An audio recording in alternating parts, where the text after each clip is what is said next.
les personnages de Coltès, quand ils parlent entre eux et tout, parlent de choses très réelles, mais en même temps, il y a derrière quelque chose qui les hante depuis longtemps. Et c'est ça l'importance de ce projet Antise.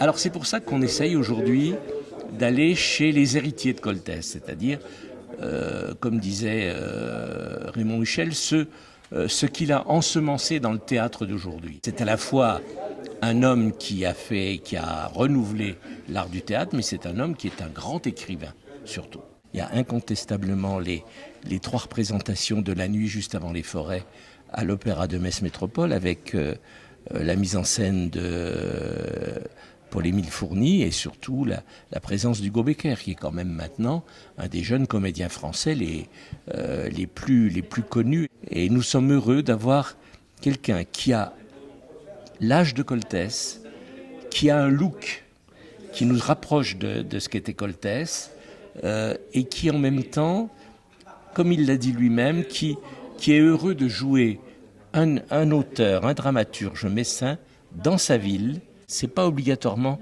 un théâtre d'histoire, c'est-à-dire il ne raconte pas quelque chose. Il met en scène, puisqu'il a été metteur en scène lui-même et comédien, donc il met en scène dans des lieux souvent improbables. C'est cette rencontre qui intéresse Coltès, pas tellement de nous raconter une histoire ou de nous inventer quelque chose, c'est je suis personnage et j'en rencontre un autre. Et tout va se passer dans cette rencontre.